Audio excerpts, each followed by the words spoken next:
in New York, you might get mugged, or they'll say "F you" or whatever. But he was Hollywood's golden boy until one drunken night turned him into its ultimate villain. What happened to Mel Gibson wasn't just a fall from grace; it was a public execution. Once hailed as the fearless heart of Braveheart, the rogue cop in Lethal Weapon, and the visionary director of The Passion of the Christ, Mel Gibson wasn't just famous, he was untouchable. But behind the cinematic brilliance, awards, and box office records, something darker was always lurking. Something that even his closest collaborators refused to talk about until it was too late. In 2006, the world watched in disbelief as a leaked police report revealed a barrage of anti-Semitic slurs spewed by Gibson during a DUI arrest. The scandal was just the beginning. Soon came violent voicemails, disturbing audio tapes, accusations of domestic abuse, and a decade-long exile from the very industry that once worshipped him. For years, Gibson was blacklisted, canceled, and mocked. Yet somehow, he returned, with a vengeance. But the question still lingers. Was Mel Gibson always this unhinged? Or was he broken by the same system that once built him? Did Hollywood create the monster it would later condemn? This is the story of a man who rose too high, fell too hard, and somehow clawed his way back into the spotlight. But at what cost? Mel Gibson wasn't just another actor from Australia. He was the face of Australia in Hollywood. Born in Peekskill, New York, but raised in Sydney from the age of 12, Gibson's identity was forged on 2 continents. He studied acting at the National Institute of Dramatic Art, NIDA, alongside other future icons like Judy Davis. But from the moment he walked onto the set of Mad Max in 1979, something about him was different.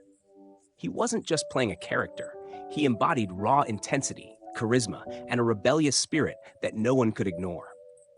The 1980s and 90s were Gibson's playground.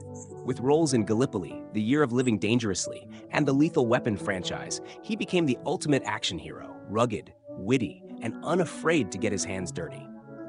Women adored him, men wanted to be him. And the studios couldn't print money fast enough when his name was on a marquee. But there was more to Gibson than guns and one-liners. In 1995, he directed Braveheart, a brutal, emotionally searing epic that shocked critics by winning 5 Academy Awards, including Best Picture and Best Director. Overnight, Gibson transformed from a bankable actor to a respected auteur. He had everything. And that's where the story should have ended. A national treasure, a creative force, a man who could do no wrong. But Gibson wasn't interested in safe endings. He was drawn to darkness, to controversy, to provocation. In 2004, he self-financed and directed The Passion of the Christ, a film that would both solidify his legend and ignite a firestorm. The graphic violence, the intense religious symbolism, and the accusations of anti-Semitism triggered a global debate and a quiet but powerful backlash in Hollywood. From that point forward, the line between Gibson's art and his personal demons began to blur. The world started to notice the cracks in his public persona, the explosive temper, the erratic interviews, the veiled comments. And then came the night that changed everything. The DUI arrest, the slurs, the beginning of his very public unraveling. Yet even as the scandals mounted, so did the curiosity. How could a man who gave the world Braveheart spiral so violently? Why did he keep pushing buttons, even when he had everything to lose? And why, despite everything, did a part of Hollywood still root for his redemption? In this story, we dive deep into the psyche of Mel Gibson, exploring the career that built him, the demons that broke him, and the strange, uneasy loyalty he still commands from parts of the industry that once turned their back. Because Gibson isn't just a scandal, he's a case study, a mirror, and maybe a warning. Mel Gibson's ascent wasn't gradual, it was volcanic. When he first appeared on screen in Mad Max, he was just 23, with a black eye from a bar fight, and no idea the role would define a generation. Audiences couldn't look away. He was unpredictable, feral, magnetic. The Mad Max trilogy turned him into an international phenomenon, but in Australia, he was already being hailed as a national treasure. But Gibson wasn't content with being a cult action hero. His next roles proved his depth. Gallipoli, 1981, showcased a sensitivity and vulnerability that caught critics off guard. The Year of Living Dangerously, 1982, pushed him further into dramatic territory, earning him praise far beyond the action-fueled buzz. By the mid-1980s, Hollywood took notice. He crossed the Pacific and instantly clicked with American audiences. With Lethal Weapon, 1987, the mold was shattered. This wasn't the typical American tough guy. Gibson's Martin Riggs was wild, grieving, suicidal, and unforgettable. That character was more personal than most people realized. Behind the charm and easy humor, Gibson wrestled with dark moods, unpredictable behavior, and a complex relationship with fame. Yet in the spotlight, he delivered. Lethal Weapon became a franchise. His face graced every magazine. People magazine named him the sexiest man alive in 1985. He was charismatic, articulate, and strangely modest about his success. On talk shows, he'd joke about fame and brush off praise with self-deprecation. But something behind the eyes suggested he didn't fully trust the world watching him. Then came Braveheart. No one expected the actor known for gunfights and wisecracks to direct a sweeping, emotionally raw historical epic, but Gibson was obsessed. He poured his soul into the film, and the results were staggering. Braveheart was bloody, poetic, and deeply personal. It wasn't just a triumph, it was a cultural moment. The Oscars followed, along with global acclaim. Gibson had reinvented himself again, this time as a serious filmmaker, but his next obsession would push him into dangerous territory. The Passion of the Christ was more than a film, it was a mission. Gibson funded it with $30 million of his own money after every major studio passed. The film's dialogue was in Aramaic and Latin, and the brutality was unrelenting. Critics were split. Some called it a masterpiece, others accused it of promoting antisemitic tropes. Audiences were shaken. Some cried in theaters, others walked out. Either way, Gibson had made an impact. But behind the scenes, something shifted. The backlash was sharper than expected. Major industry figures began to distance themselves. There were whispers that Gibson had gone too far, not just in his art, but in his private views. Rumors of his drinking, his temper, his control issues began to bubble up. His longtime image as the mischievous but lovable rogue started to crack. Hollywood, it seemed, was preparing to turn its back. And then the facade collapsed entirely.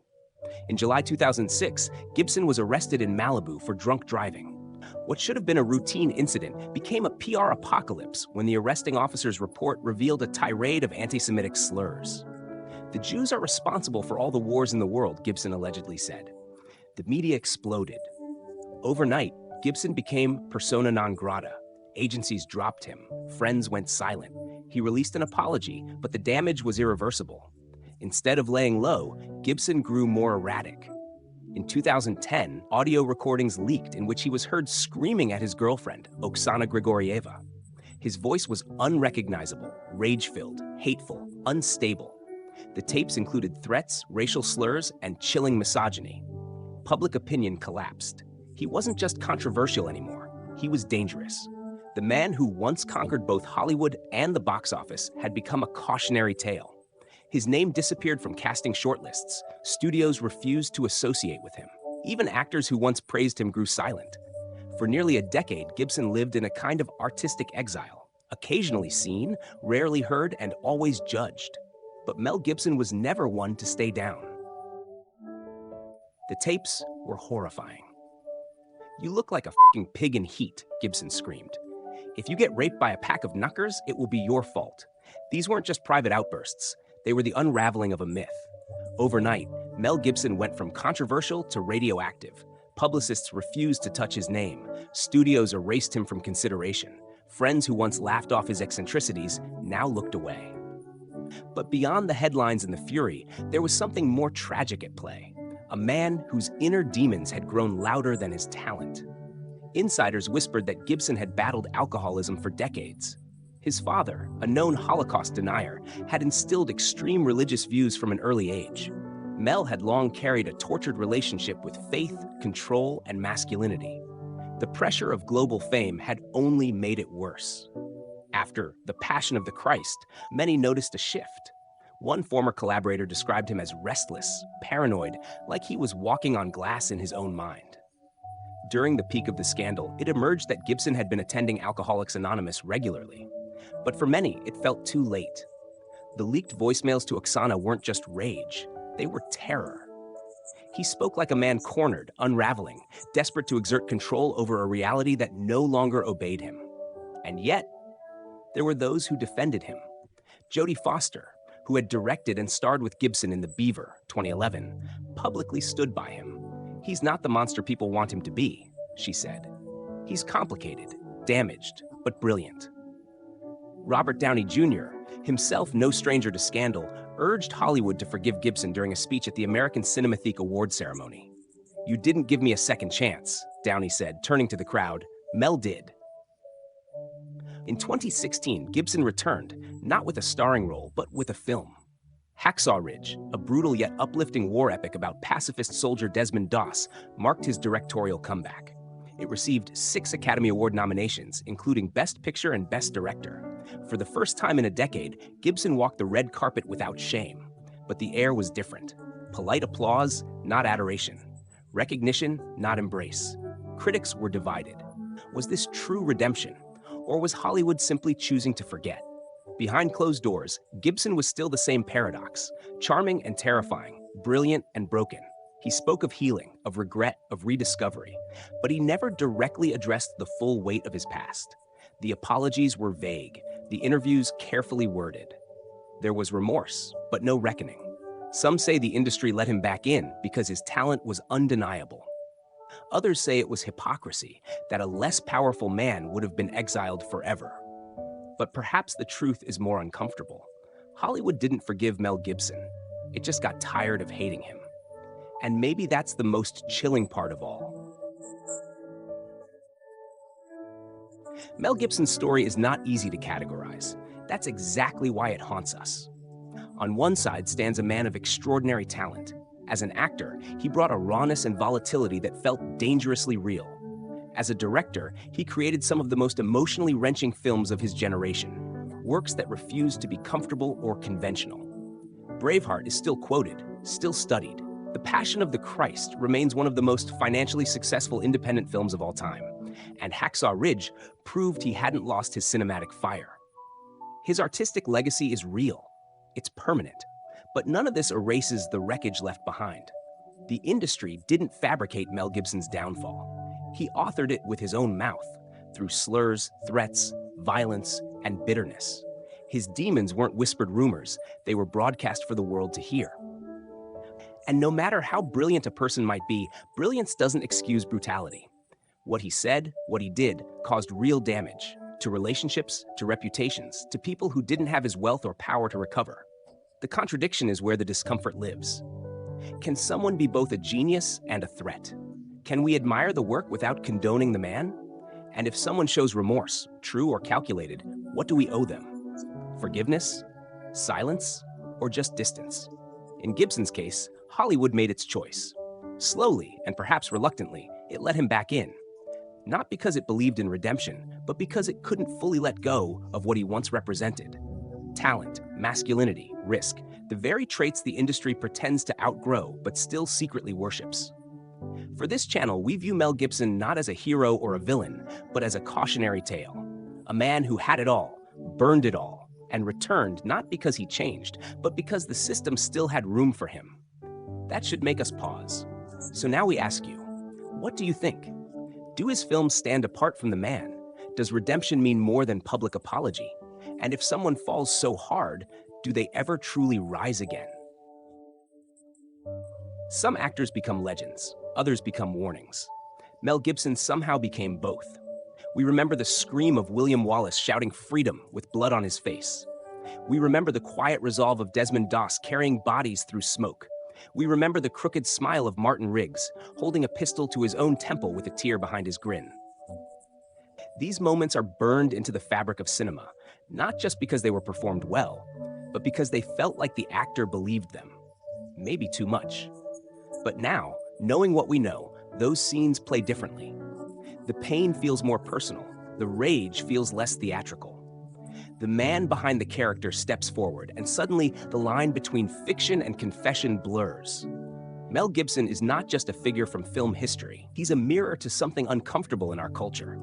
The tension between talent and tolerance, between greatness and consequence. He reminds us that some legacies are not clean, not simple, not resolved. They pulse with contradiction. He may never be fully embraced again. And maybe that's right, but he'll never be forgotten. His shadow stretches across decades of cinema, both brilliant and broken. Some stories don't need to be rewritten. They just need to be remembered, honestly, and without illusions. Because now, you know the part of the story that was never told.